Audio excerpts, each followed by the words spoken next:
E quanto a cannabis, eu acredito que a nossa geração viveu muito uma cultura de, de preconceito da cannabis. E Sim. em algum momento nós tivemos a oportunidade de conhecer isso. Todos nós, tenho certeza que conhecemos da forma errada, tá?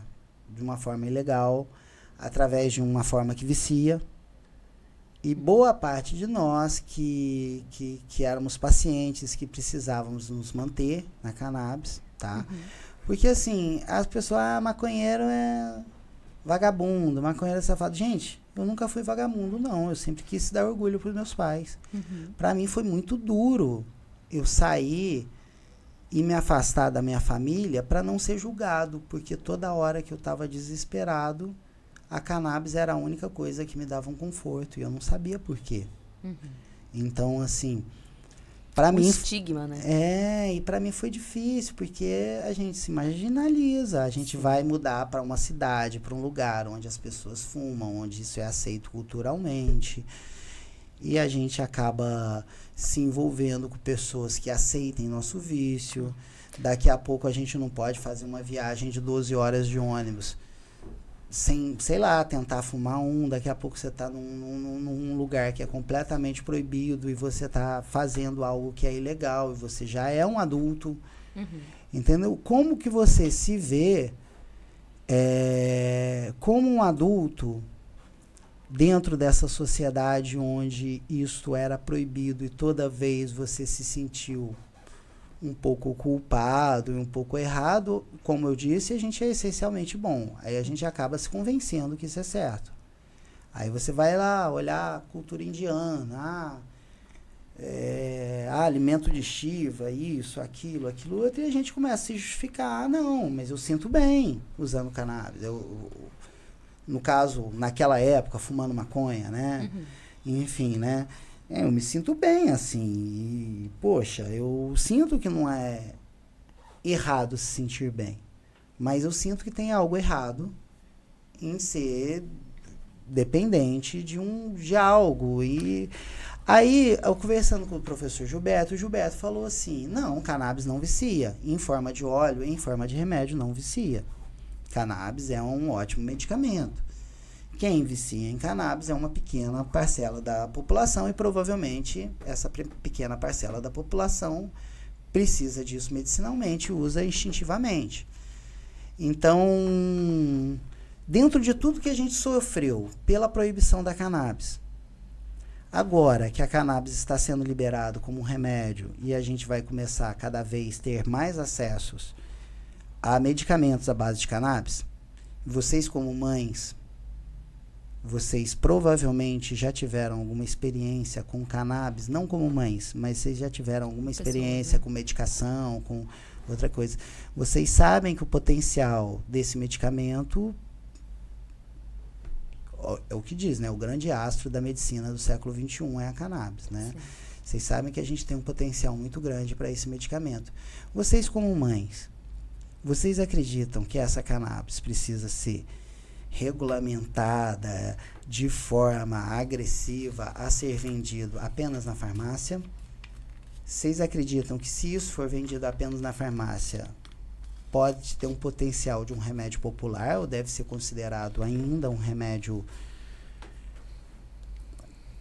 muito cauteloso, de forma muito cautelosa, porque por causa do estigma, né, dela ter sido proibida até pouco tempo, dela estar proibida até hoje, enfim, por causa do estigma de que vicia e tudo mais. Como que vocês veem isso? Vocês dariam para os seus filhos se seus filhos precisassem, se de um diagnóstico precisassem?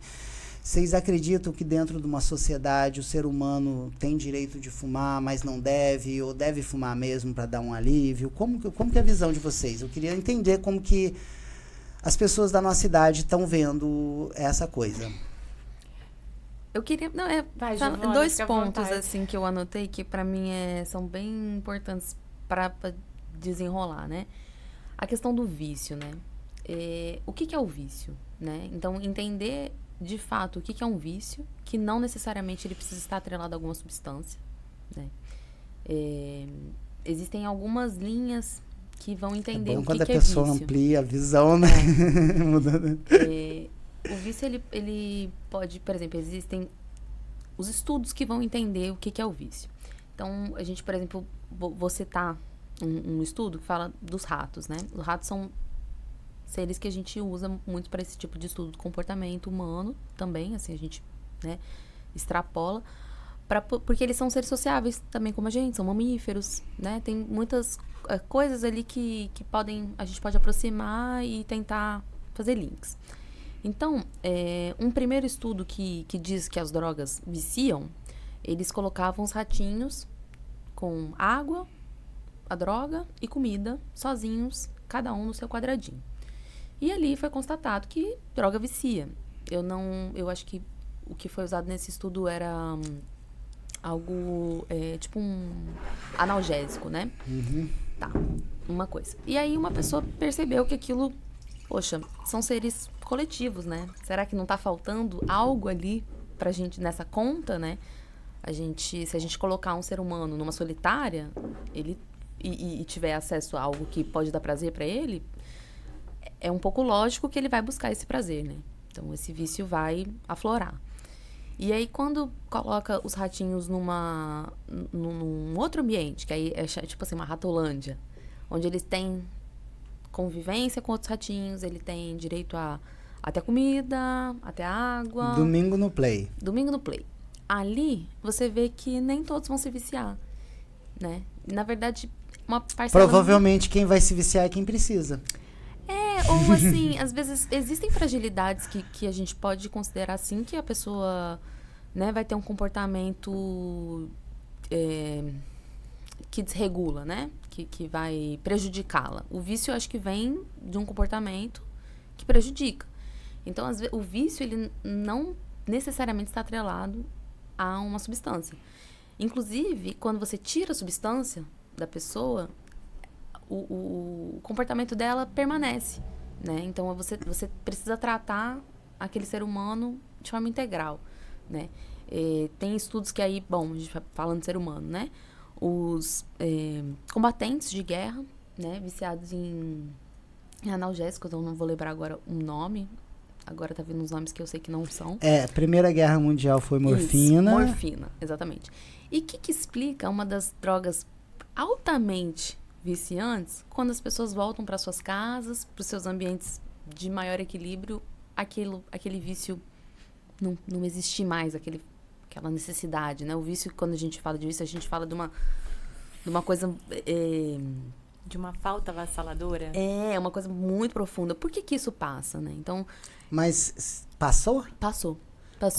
Você sabe que é interessante que tá agregado ao histórico de proibição o vício de morfina na Primeira Guerra Mundial. Pode ter passado, mas a princípio sim, mas foi o primeiro negócio porque proibido. Percebeu, né? Uhum. Que aquilo era muito intenso. Não podia ser liberado Não também, podia ser liberado. porque no momento não deixava, né? E tipo assim, você não sabia, né? Que quando eles voltassem, aquilo poderia, né, retroceder.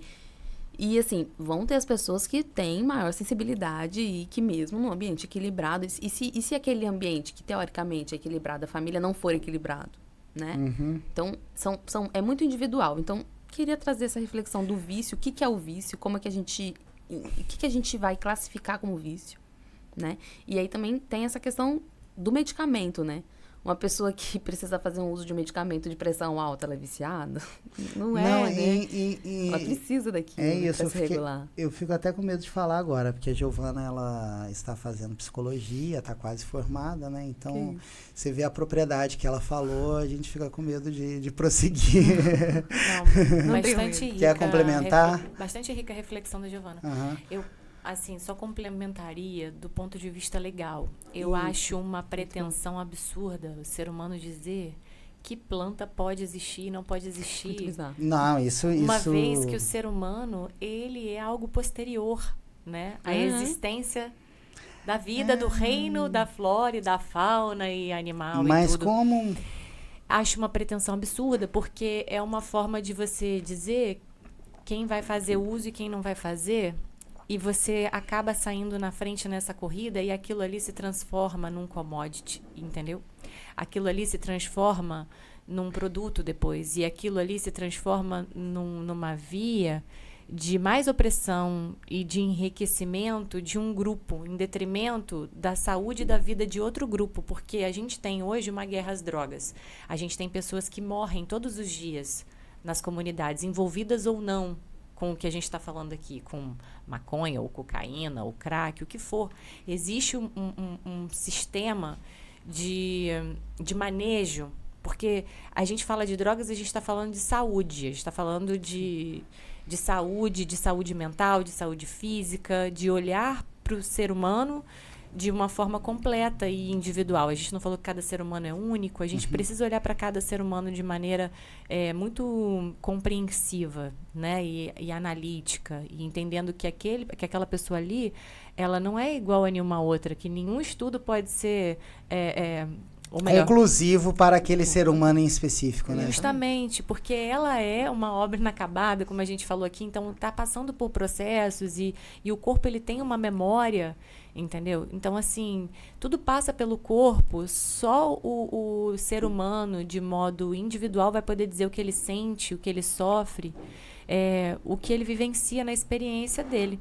Então, eu acredito que a gente precisa olhar para a questão das drogas, e aí a gente fala da maconha aqui, especificamente, da cannabis, e vai ter que olhar para o efeito que a proibição causa, entendeu? Na sociedade. Acho muito injusto com todas as pessoas, né, que nascem e crescem em favelas, em comunidades e que estão expostas à violência, a esse combate.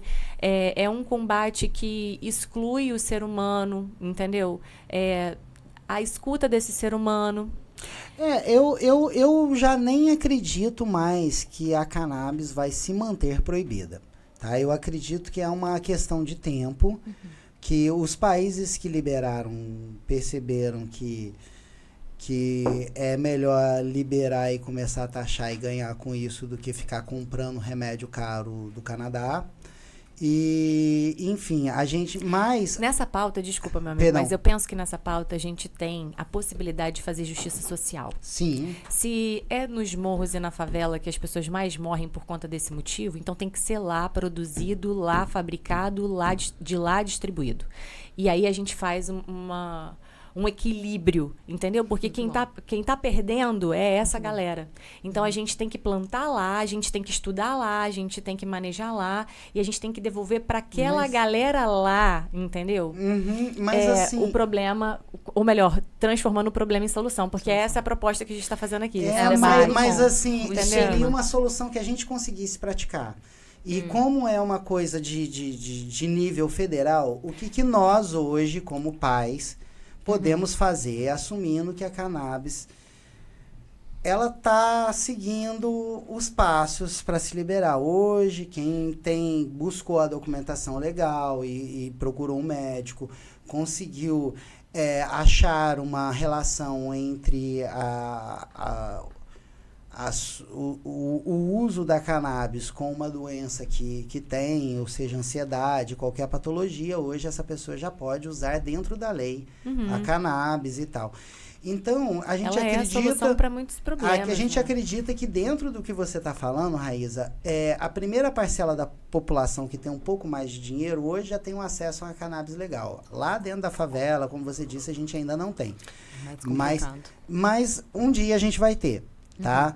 Mas hoje, se a cannabis for liberada, como seres humanos, a gente vê que a indústria do haxixe nos Estados Unidos, hoje você tem equipamentos de milhões que é para fazer haxixe. Tá? E isso faz a gente viciar em tabaco. E haxixe devia virar remédio. Não devia virar uma extração ultra para você... entendeu? O que a gente quer com a cannabis liberada? A gente quer alimentar algo relacionado a um vício, como a Giovana falou, sobre o que é vício, o que não é, ou a gente quer algo relacionado à medicina, que é o que eu acredito que a gente deve focar, embora algumas pessoas tenham aprendido sobre a medicina fumando. Sim. através de um ato que vicia. Seria assim, porque Qual que é a nossa responsabilidade hoje, a gente podendo fala fumar muito pela de uso lei? recreativo, né? Quando fala assim. Eu acho que não existe uso recreativo, eu acho que todo uso é medicinal. Eu acho que existem... Medicinal intuitivo. Sim. Sim. E assim, por que você ter um momento de prazer não é medicinal? Mas né? aí é que tá. Um momento de prazer, que esse prazer não... Mas você aí, às busca num pequeno excesso, porque o verdadeiro prazer é ter paz interior, é você significar o seu dia a dia. Certo. Quando você busca... Cannabis eu comparo com uma fogueira de fogo e o olhinho eu comparo com o calorzinho do sol.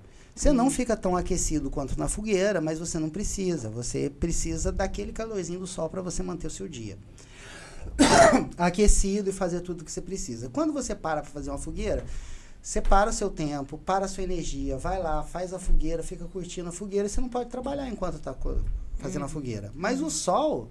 Sim.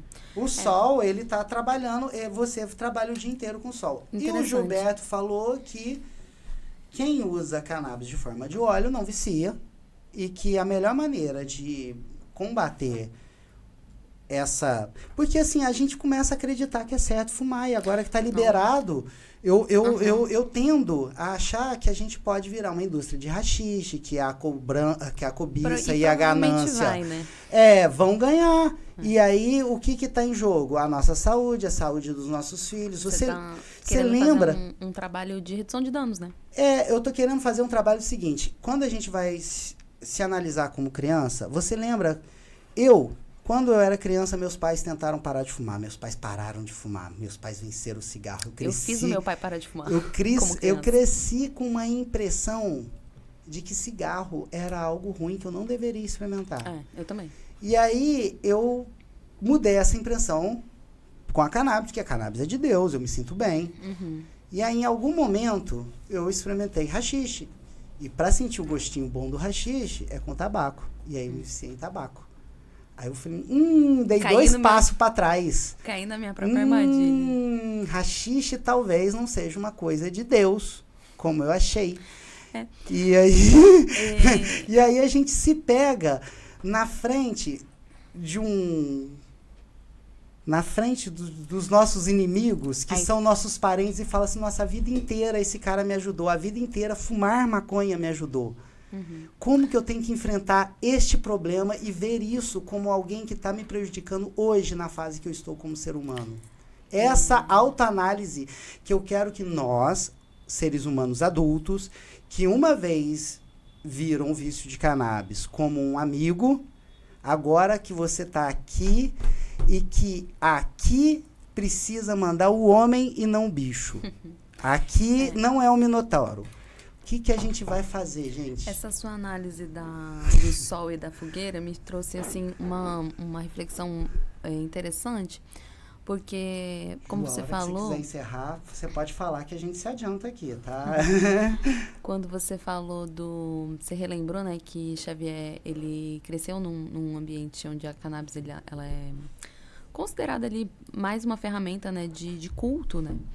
E foi muito... Para mim, a percepção que ele tinha, a relação que ele tinha com a cannabis era muito diferente da relação que eu tinha. Principalmente pela carga social ali, que ele não era estigmatizado, né? Então, inclusive, esse valor, né, era muito diferente. Era um valor, era uma coisa muito mais naturalizada e isso não fazia ser mais compulsivo. Pelo contrário. Por ela estar ali num contexto religioso, né? E tinha respeito envolvido. Eu vejo que exatamente.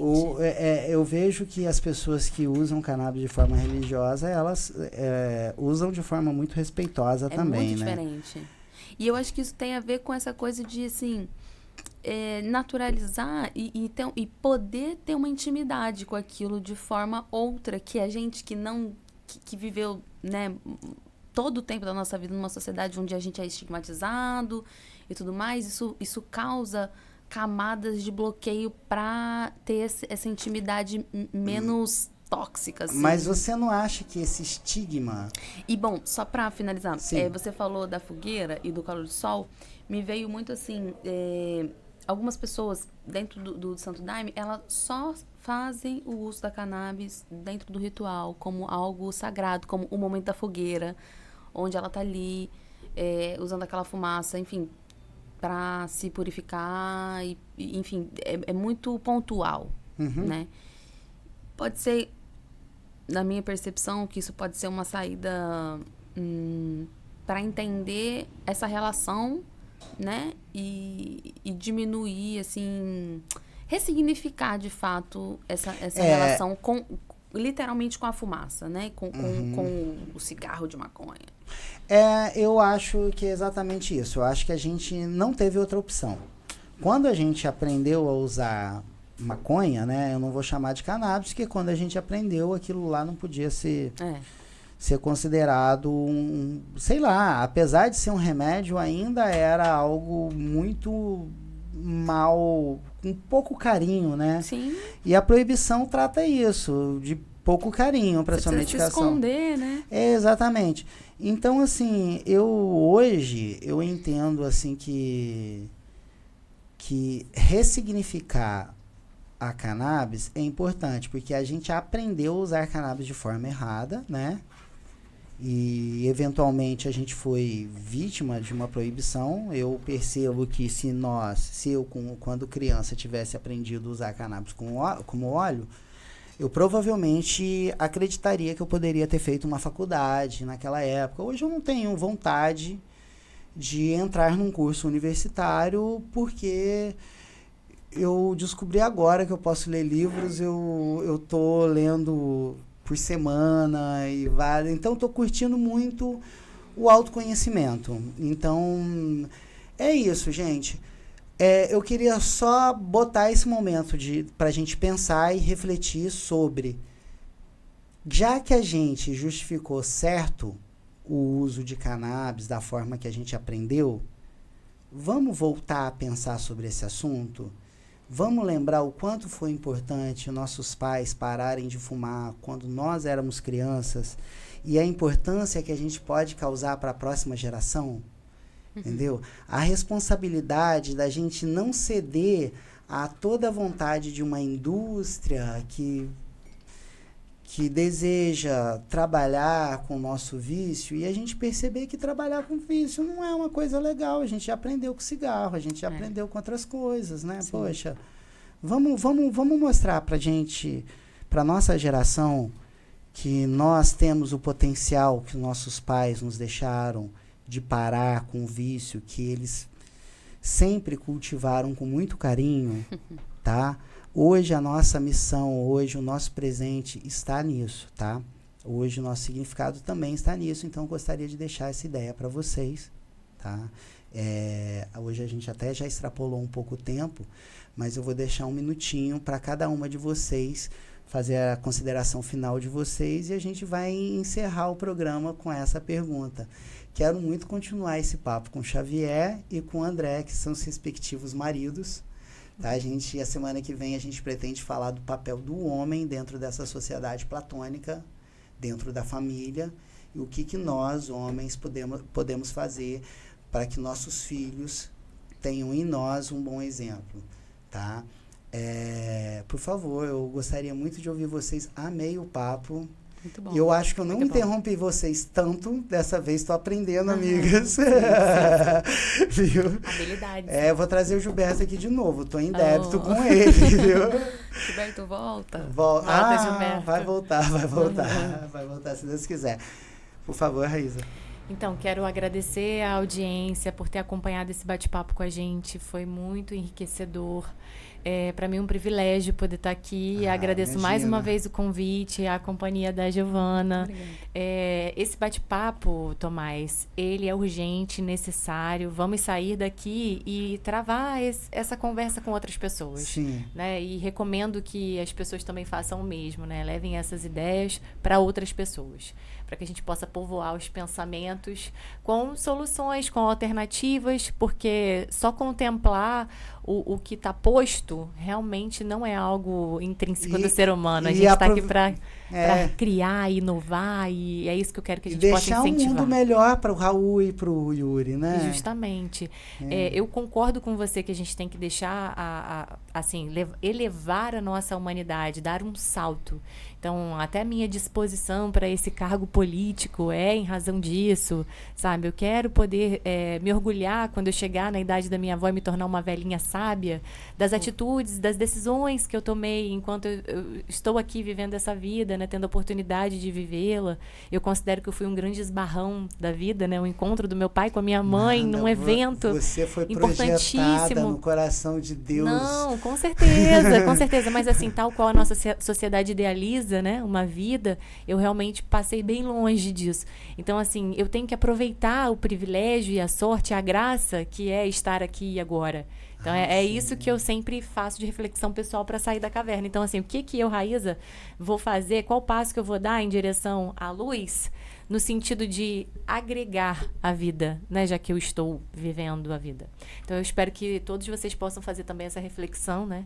De como deixar a tua contribuição, como deixar a tua cor no mundo, já que somos únicos, né? Como que você vai colorir, como que você vai deixar mais vida por aí, né?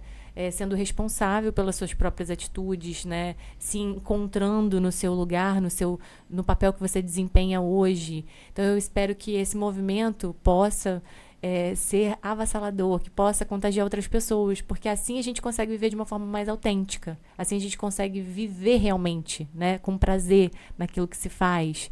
Então eu espero que cada um encontre aí dentro de si, né, a luz, que cada um possa ir também ir de encontro às suas sombras, refletir, dar seus passos com convicção, com certeza. E quando estiver só, lembrar que somos semelhantes e que podemos e devemos estar em comunidade, porque o ser humano não foi feito para ficar sozinho. Não entendeu? foi feito. Então, isso. Muito obrigada, de coração. Tô muito Eu feliz que por isso. agradeço, Raíza. Inclusive, eu tenho a ideia desse podcast há um tempo, nunca me senti muito preparado para replicar, e aí recentemente eu comentando isso com a Raíza, ela me falou sobre o estúdio, ela que me apresentou os profissionais que estão aqui, então a Raíza tem total influência por esse projeto estar começando agora, neste momento. Que felicidade, sabe? Você se encorajou e... Exatamente. Então, assim, para deixar bem claro para você, por causa de você, os meus projetos estão acontecendo. Então, pelo menos comigo,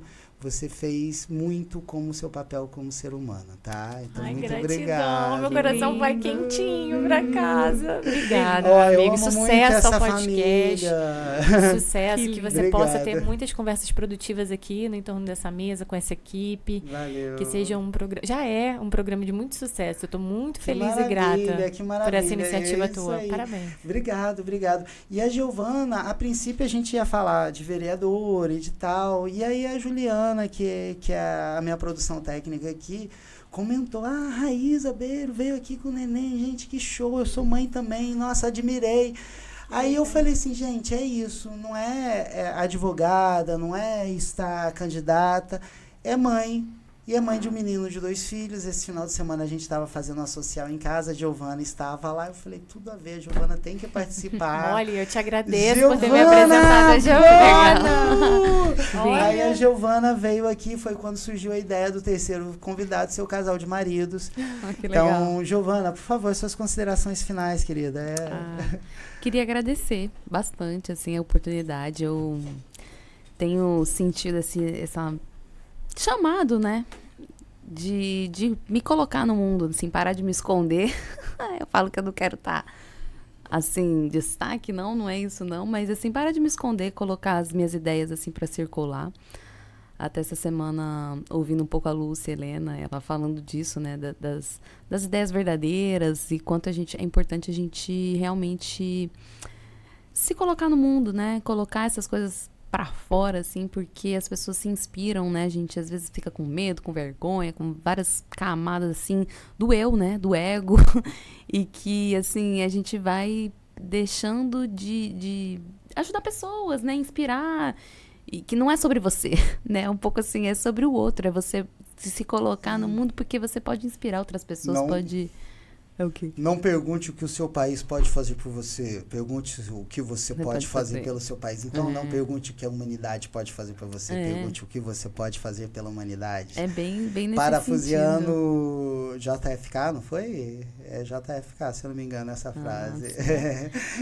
Então. Aí eu tô aqui, né? Me colocando, podendo ter essa oportunidade, que realmente é uma coisa que eu tenho muita vontade, que é falar, que é colocar as coisas no mundo, mas nem sempre a gente tem coragem. Aí hoje essa dupla de convidados me inspirou muito fortemente a estar aqui. Isso me fez lembrar de uma historinha de Jesus Cristo, sobre o Senhor e os talentos que ele dá para os servos. O Senhor foi sair, deu 3 talentos para um talento para o outro, se eu não me engano. Um deles ficou com medo do Senhor de perder e enterrou o talento. Porque ele queria ter a segurança de devolver pelo menos o que ele tinha ganhado. Enquanto o outro foi lá e investiu e eventualmente ganhou, perdeu, não sei, não lembro. Mas o importante não é quanto ganhou, mas se você fez o que o Senhor te pediu. Entendeu? Você praticou os seus talentos, você praticou as suas virtudes, você fez seu papel como ser humano, você se colocou no lugar que um ser humano precisava estar. Sim. Então, hoje, eu deixo esse toque pra gente, essa luzinha ali pro fundo da caverna ali, ó. Gente, vamos ser seres humanos, Acho vamos que a gente nos colocar tem a nesse chance lugar. de ser a gente agora, né? A gente só tem o presente. É isso que eu aprendi com o estoicismo. A gente só tem o presente. E isso, assim, ter essa oportunidade e inspirar, né, cada um a ser quem é. Eu acho que, e dentro dessa verdade, dentro desse bem, porque é o que a gente tem, né? Exato. É isso. Gente, então é isso. Muito obrigada. Vamos concluir. Obrigado. Ó, vamos aqui. Ai, gente, espero que... de boas ideias. Eu espero que no próximo ano a gente esteja com uma Rio das Ostras melhor para os nossos filhos e sucessivamente que a nossa comunidade se beneficie com todas essas ideias e a partir de nós e com nós e para nossos filhos, para a nossa comunidade. Tchau, tchau, gente. Muito obrigado por mais um programa, episódio 2, fechado, concluído com vocês, nossos queridos filósofos. Até a semana que vem, tá? Valeu, tchau, tchau. Valeu.